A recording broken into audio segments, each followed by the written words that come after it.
Hospitals are more than just a building. Half of all surgeries today are done on an outpatient basis. We try to be as compassionate in the billing office as we are at the bedside. We need to get to a better place eventually where the incentive is on keeping people healthy.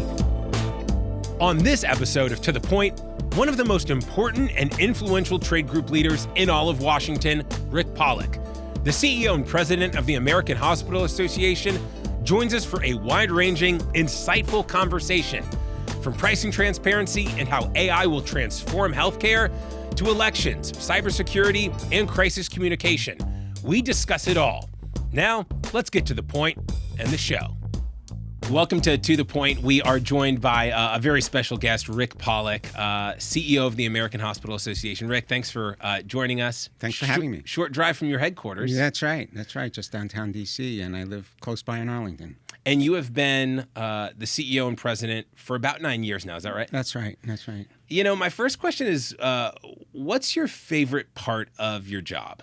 I guess the favorite part of my job is just knowing that every morning when I get up, I'm looking to do whatever I can do to help our members in whatever way is possible do the jobs that they do, which is really a very sacred mission in terms of taking care of the sick and taking care of the injured and trying to keep people healthy.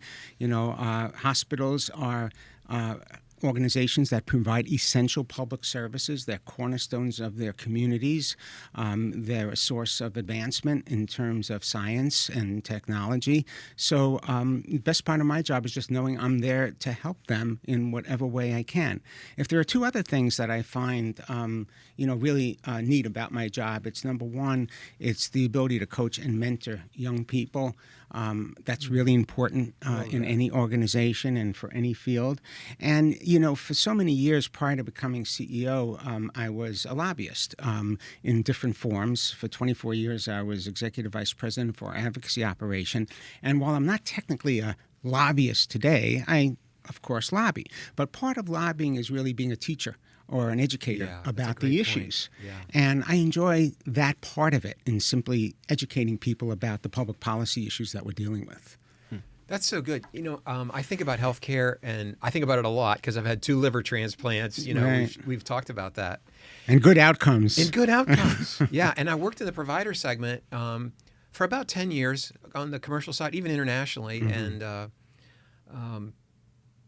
And you think about the impact that healthcare has on our economy. You know, it's approaching $4 trillion market, if you will, and in terms of GDP, and about 18 and 19% of GDP, which is, you know, a big number.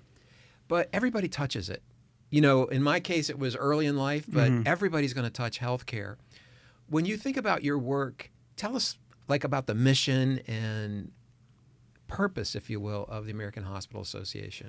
Well, you know, there are sort of 4 functions of the association in particular. Okay.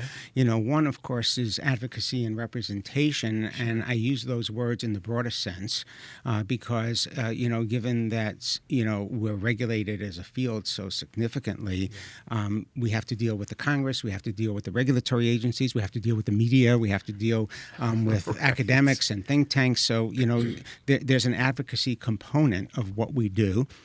The second piece of what we're about is what I'll call thought leadership. We have challenges in healthcare, and we need to bring ideas to the table. We need to try to bring solutions to the table. And if we don't like what's going on, we have an obligation to offer alternatives. The third thing in terms of what we are as an association is knowledge exchange. We bring our members together to learn from each other. And we, as a national association, can take them out of a competitive environment where it's in a situation where people are much more candid and open on how they can learn. And then the fourth thing, which may be a little unique for us, is I consider us to also be an agent of change, to address real problems and bring people in a direction that will improve the healthcare system. And whether it's what we do relative to eliminating disparities and health diversity and inclusion, whether it's healthy moms and babies, because we have real maternity issues, particularly among the African American population, whether it's trying to improve our billing and collection practices, and we couldn't have created a more confusing system if we tried. And that's not only on us, it's on insurers and everybody else. Yeah, so it's a being an complex- agent for change is also an important part of what we do. So those are the 4 core things about the association. Those 4 areas of focus are huge. I mean, we're talking about a very complex system, and even to navigate it, is complex for patients. So this advocacy and education and collaboration, all the other things that you're doing, and particularly on behalf of underserved communities and bringing the best of care to everybody is a really big issue and opportunity, if you will. What are some of if you were to characterize some of the biggest challenges that are facing your members, the hospitals, and if I could just set a little context for the question, Right. maybe, Mm-hmm. When I think about policy and reimbursement, one of the things that, you have outside forces, people coming in and kind of dabbling in healthcare, Right. particularly in the profit pools of healthcare, like Right. outpatient care. And so you see companies, taking away, I'll say, the low-hanging fruit Right. and leaving the most difficult, the most challenging, and the things that, from a fiduciary responsibility and from a societal need, have to be addressed. And the hospitals are left with that burden to manage in a very constrained economic environment and deliver best-in-class, high-quality care, independent of ability to pay. Yeah. Can you talk about some of the challenges that your hospitals face? Yeah, and let me put it in 2 categories. The challenges that we face that are in the marketplace, if you will, and then the public policy changes. Yeah, so sure. let's go to the marketplace ones, which is what you were getting at. Yeah. We're somewhat unique in that we provide essential public services, and what we find are that there are a lot of other players that are coming into the healthcare, probably a term overused, ecosystem. Yeah. And whether it's ambulatory surgery centers or whether it's imaging centers, whether it's urgent care centers, you can just go down the line that are not connected to hospitals or their systems. They're coming in and they have very deep pockets. Yeah. And the reality is they only take well-insured people. They don't take uninsured people. They don't take Medicaid very often. Some of them don't take Medicare. They take the easy cases. Yes. And then we're left with everything else. Yeah. And in order for us to maintain the infrastructure that's necessary to provide 24/7 care. By the way, we're open 24/7, Yeah, for sure. and we take care of anybody that walks through the door.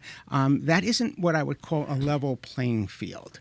Right. And the economics of trying to sustain our infrastructure that serves everyone while you have these other players coming in, is a real problem, and it makes it very challenging to survive. Nobody competes to take care of the uninsured and the poor. Right. And those folks don't do that. So that's a real challenge. The other challenge on the public policy front is, we're a bipartisan organization. I always say we'll take help from anybody that will give it to us.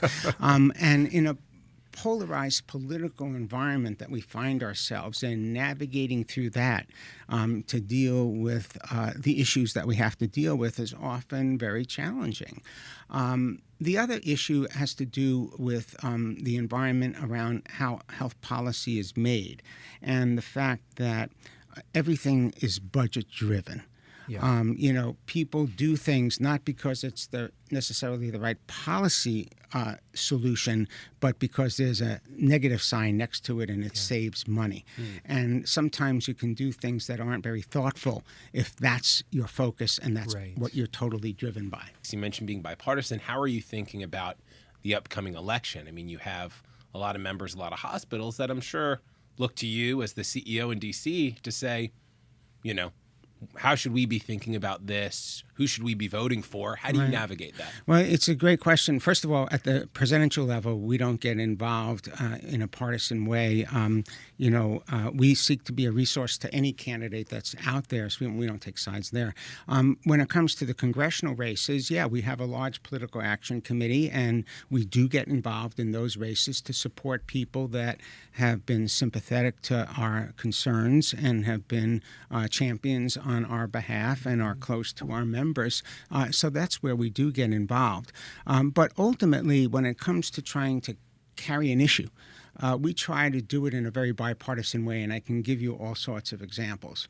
A lot of people always say to us, well, who would be better for hospitals, this one or that one? Right. And, ultimately you got to deal with the hand that's dealt you. And I always say, tell me the issue and I'll tell you the lineup in terms of, Sure. where different people are at on different issues. The thing that's interesting about this particular election as it relates to healthcare is that, healthcare really hasn't been top issue. Mm-hmm. We went through the lead up to healthcare reform with regard to President Clinton in that race. We went through, healthcare reform when President Obama. Mm-hmm. The Bushes were interested in healthcare, and of course, Senator Romney, when he was governor of Massachusetts, was interested in healthcare. In many ways, the ACA is modeled on the Massachusetts Romney Care, as they often refer to it. Mm-hmm. But in this election cycle, the only two real health issues that are front and center is really prescription drug prices, and the other one is women's reproductive services. Now, you always have costs in the background. It's kind of like the soundtrack, but it's not like it's front and center the way it has That's been really in interesting. various other cycles. That is, that's a very, it makes your role interesting, right? To try and either push that to the forefront, or it's one of the things that affects every American too, right? You talk about, that's what every candidate's looking for, whether it's immigration or, trying to find those common threads that touch all Americans. Healthcare is one where if it hasn't affected you or isn't affecting you right now, just wait 5 minutes or 5 years. And certainly the prices, the quality of care near you. To that, go ahead. No, I was going to say, you asked the question about the challenges that our field faces. Yeah. There's one other sort of set of challenges that we face, and that is that there are a lot of fractures that we have in our healthcare system today. Access to behavioral health services. Mm-hmm. I mean, that's very difficult. And it relates to the workforce problems in terms of shortages. We have real problems still in terms of broken supply chains. Government underpayment, where Medicare and Medicaid indisputably pay less than the cost of delivering services, is a chronic condition in terms of challenges that we face. So there are a fair number of challenges that we face, and not to mention the behavior of commercial health insurance companies that seem to thrive in denying care and delaying payment and creating obstacles to our healthcare caregivers. One challenge that I imagine you deal with, and it's particularly kind of a divide in between your members, is rural versus urban hospitals. And so often we hear in the news about how rural hospitals are understaffed post-COVID, under-resourced, and a lot of them aren't profitable enough to continue. So then all of a sudden you have this, lack of care, right? Or a desert, so to speak. Right. Is that something that you think can be addressed, or are we going to continue down that path? I'm curious to get your take on that. Well, the future of healthcare delivery in rural areas is a real issue, and 20% of Americans live in rural areas. So there's no question there's an issue. They have some unique problems. One of them is simply volume, and the other is workforce. Attracting people to rural areas is difficult. It's a real problem. And, when you talk about maternity deserts, I mean, that's another issue that's out there because, if you don't have the volume, then you can't get the practitioners to want to practice in those areas because they don't have enough volume to maintain the expertise that's necessary. Now, there are a lot of different approaches that people are taking to deal with that problem, but, the future of rural healthcare is a real issue. I want to ask you, obviously so much is being talked about AI, and hospitals are trying to keep pace there. How do you think hospitals, whether it's care, whether it's, the patient experience, the actual practice of imaging and other things that you mentioned earlier, will be different as a result of artificial intelligence? How will the hospital experience look different in 5 to 10 years? Well, in one respect, we're already using it. In so many different ways. And in another respect, we haven't really understood the total potential of it nor the dangers of it. And I think it's fair to say that everybody's trying to get their arms around it. From a hospital perspective, there are a couple of different dimensions that artificial intelligence provides to us. In terms of productivity, there are opportunities to enhance workflow. There are opportunities to improve capacity management. In terms of efficiency, there's no question that in the back office, whether it comes to reimbursement or revenue cycle or corporate functions, there are ways that artificial intelligence could prove to be useful. When it comes to performance improvement, in terms of tools that would prevent adverse events and improve the patient journey, there's no question that there are things that could help there. Being able to go online and schedule your own appointments and get information, certainly has, important benefits. There are opportunities through AI to support our workforce in terms of training. There are certainly ways to increase consumer or patient engagement relative to artificial intelligence, data and analytics, potential there. And certainly when it comes to public health and, looking at patterns and identifying potential issues, there's a lot of implications there that could benefit. On the other hand, there's a real need to be transparent about what goes into these products. And there's a real need to ensure that there's not bias in the information that's going in that could create even more problems when it comes to health disparities. So I think that, again, a lot of potential and some concern. And it is interesting in AI how even the so-called AI industry is basically coming to the government and saying we need guardrails, which you typically don't see. No, that's right. No, big tech has not usually welcomed guardrails proactively. But they are in this case. Hey, one of the things that you have talked about, you mentioned customer experience and the potential for AI there, and you've talked about redefining the H. Can you talk a little bit about what do you mean by that? Yeah, no, it's great. Thanks for asking that question. If you think about the H, okay, it's iconic, right? It's on the roadways. It's everywhere. And when you see that H, what does it say to people? It says, follow me, because it says that, you're going to be taken to a place that, you're going to be cared for by people that are highly skilled and have very high standards for ethics and integrity. And that's very, very special. It's something that you have to recognize. On the other hand, we need to make people understand that hospitals are more than just a building, and hospitals are more than acute inpatient care. There's no question that hospitals will always be there for trauma care, for sophisticated surgeries and diagnostics, for cutting-edge technology. But, half of all surgeries today are done on an outpatient basis. And when I talk about redefining the H or redefining the word hospital, people need to understand that, we're providing post-acute care. Whether it's rehab care or other forms of post-acute care, we're providing home care. We're providing clean care in hospital-based clinics off-site because we need to meet people where they need the care. We're working with major employers to provide clinics in employer settings. So when we talk about redefining the H, it's really about redefining where people get the care to make it more convenient. And that's really the objective, to make it more convenient so that people could get the care when and where they need it in the right place and the right time. So that's when we talk about the other thing when we talk about redefining the H is everybody thinks about the hospital as just a place for taking care of the sick and injured. We also want to emphasize that we're about keeping people healthy. And that's also something that we are very focused on. And, you talk about healthcare costs. The way to ultimately deal with healthcare costs is to keep people healthy and prevent them from being sick.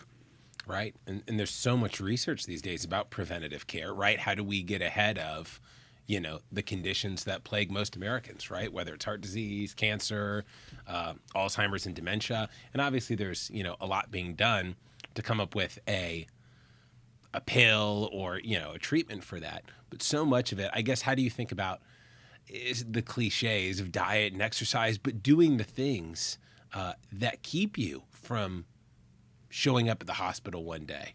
I don't know. Do you feel like that's talked about enough? I think preventative care. I think it's talked about enough. The issue, and Jim mentioned it, really has to do with the way the payment system works and having the incentives in the payment system incent keeping people healthy. Because even though we're moving away from fee-for-service towards something called value-based payment that can be defined in like 100 different ways, and we can talk about that if you want. The fee-for-service system has incentives that are essentially focused on, sick care and procedure care and volume, incentives. Whereas we need to get to a better place eventually where the incentive is on keeping people healthy and making sure that the incentives are aligned in a different way. We've seen that in some of the different pieces of value-based payment, but we have a ways to go. Yeah, that's so interesting. And I've read another statistic, again, working in the provider segment, about almost 75% of costs could be tracked to like 4 conditions, and they're connected.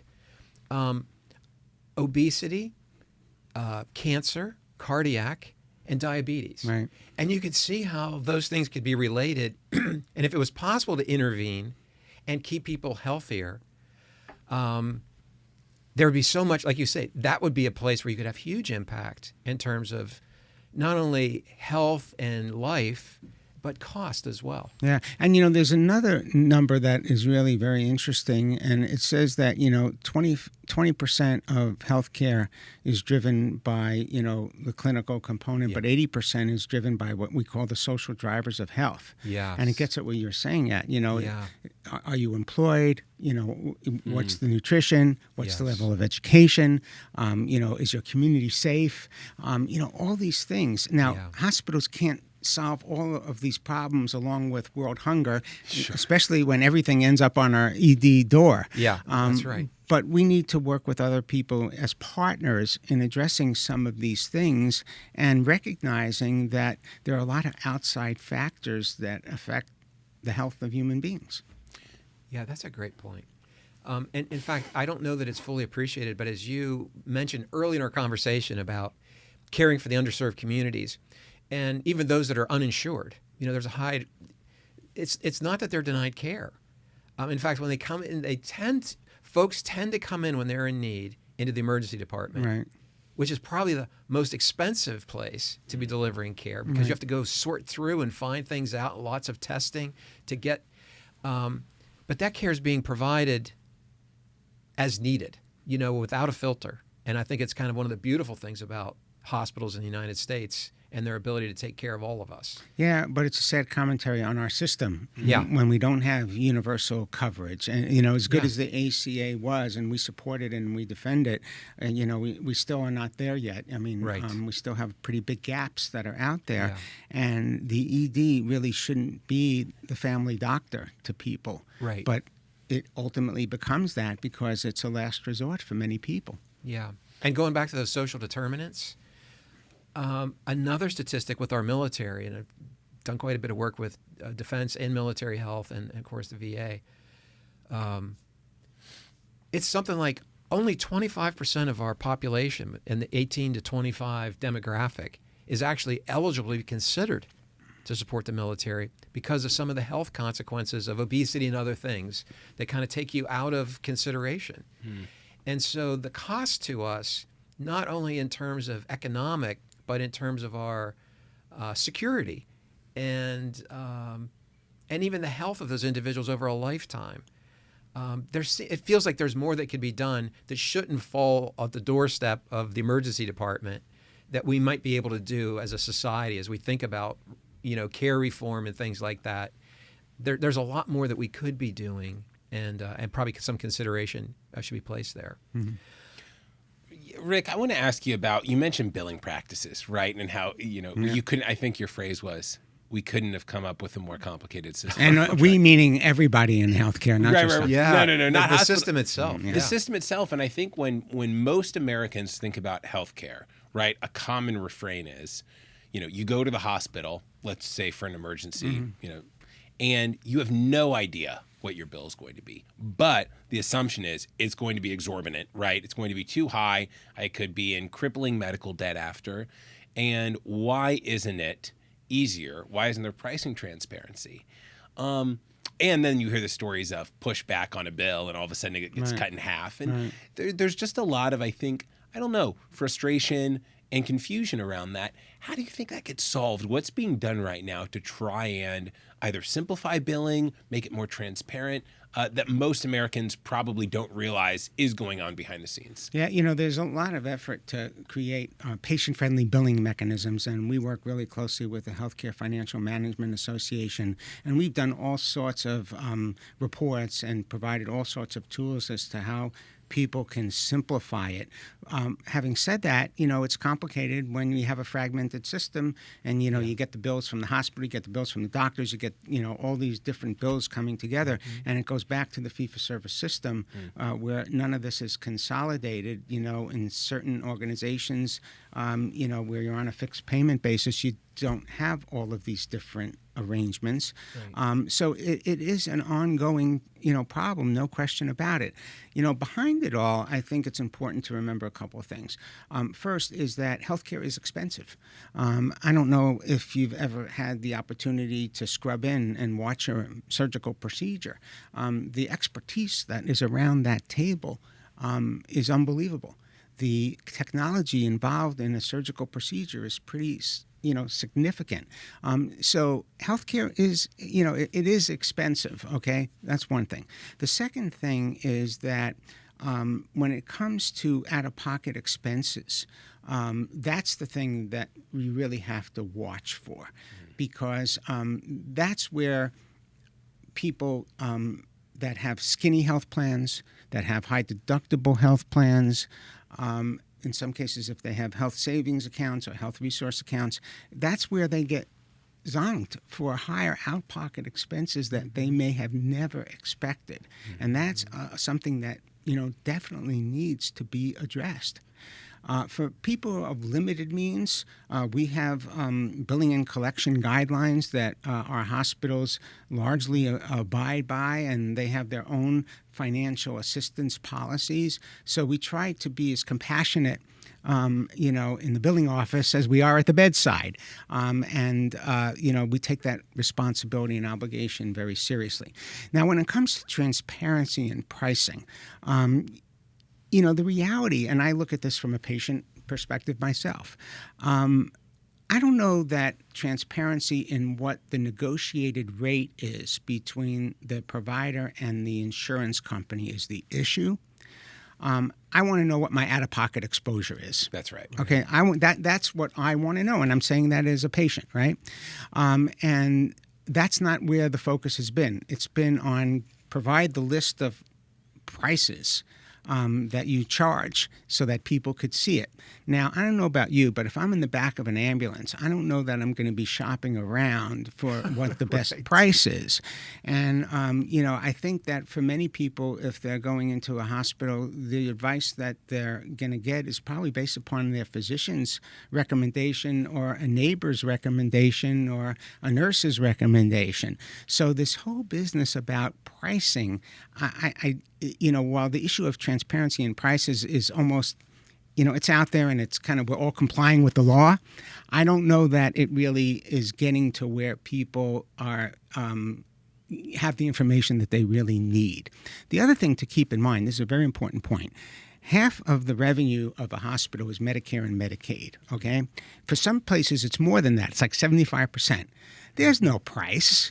We're getting a rate. So it's public programs. It's totally transparent. I want to ask you about communications. I noticed one of your majors as an undergrad was communications, and specifically how a CEO with 43,000 individual members, how do you get to the point and effectively communicate with all of those members in all the hospitals across the country? Multiple channels. We do it, whether it's, a constant stream of information on a website or other forms of social media, whether it's a daily newsletter, whether it's webinars or podcasts. We have a lot of different vehicles to provide that level of communication. We also have a lot of listening posts. We have 9 regional policy boards that are literally meeting over these next 2 weeks. In fact, I'm doing a plenary session to 4 of them. Thursday, did one last week, and we have committees. So there are multiple channels in terms of communications with our members. Special bulletins on a variety of different things to alert them to, threats relative to cybersecurity or quality matters. So a lot of different channels. Oh, I want to touch on cybersecurity in a second, but it kind of speaks into this next question around crisis communications, right? You have so many members in hospitals. How do you think about crisis communications when it comes to whether it's your philosophy or your approach to handling that? Is it getting everyone in a war room? Is it, thinking, Right. Well, at the association level, it's a little bit different. At the individual hospital level, they have their protocols and incident command structures and all of those things. At the national level, fortunately, there aren't that many crises. We've had some big ones, of course. COVID was the sort of granddaddy of them all, in my experience, although there was Ebola and there was other ones. We recently had the issue with United and Change that, upended the whole, billing and collection or billing and verification system for everyone. There's most recently CrowdStrike, affected everybody. It really varies in terms of the national versus the local level. At the local level, we provide assistance to them. I'm sure you provide here at Pinkston assistance in terms of crisis communication to our members as well. But I think there are some fundamentals around crisis communications that are important to keep in mind. One of them is really making sure that, you put together a team to handle it. I'm referring to my experience at the national level. You put together a team to handle it. You have to have a clear structure and different roles for the different people, and everybody needs to be clear about those roles. I think you need to communicate often in a very transparent way. I think you always have to show empathy to the stakeholders that are impacted by the situation.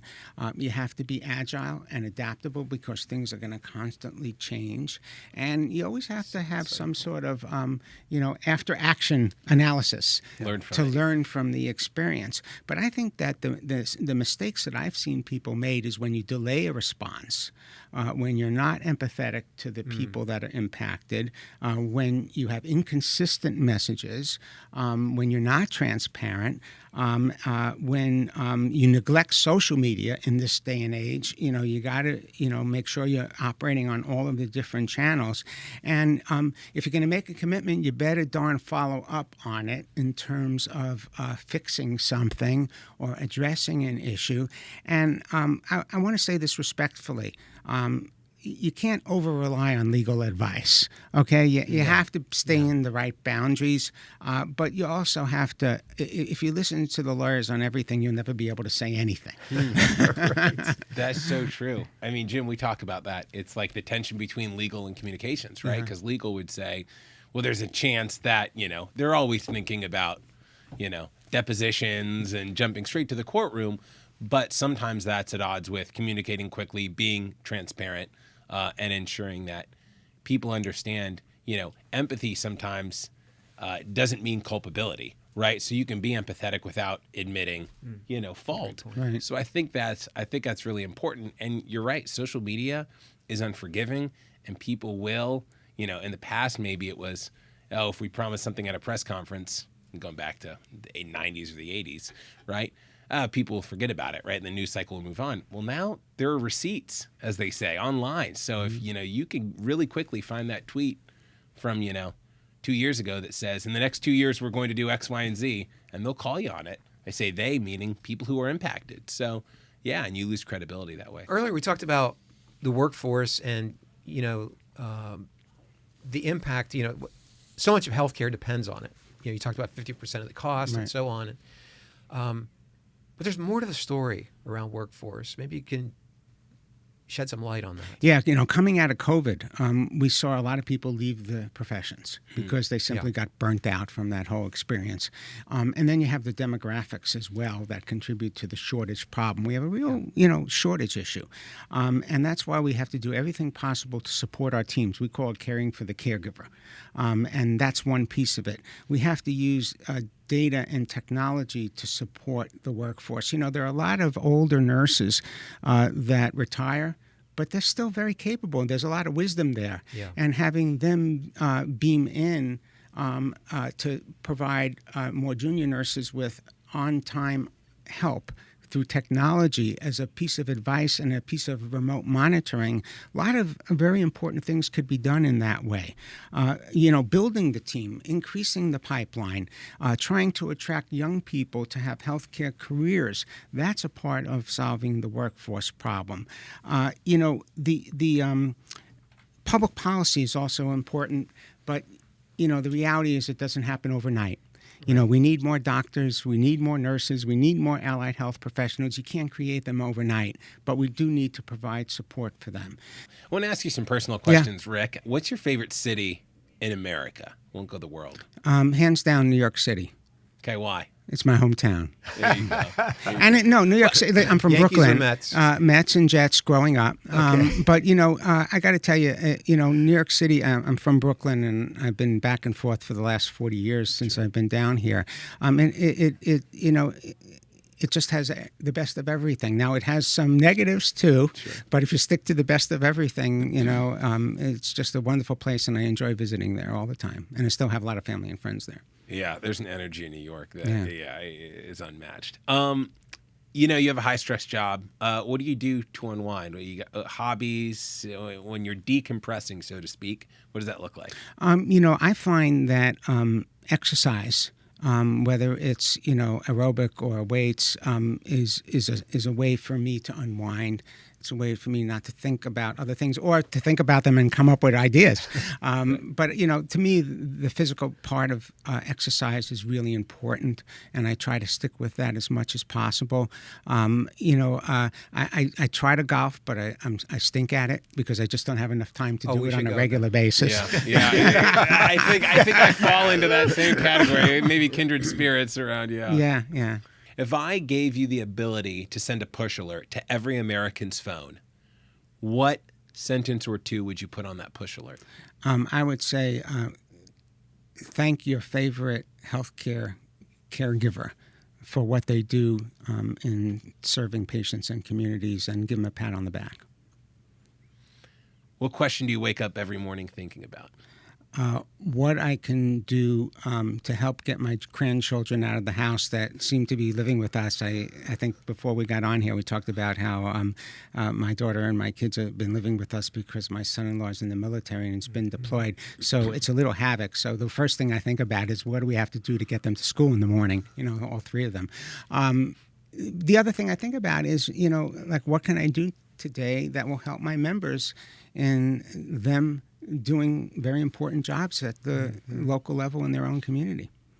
And finally, I think a lot of people look at you as a leader, obviously, and wonder what the secret sauce is there. If you had to sum up your leadership style in a sentence or two, what would that be? Well, first and most important is lead by example. You're a role model to everybody else. So if you're not role modeling the behavior you want other people to follow, that's not a good thing.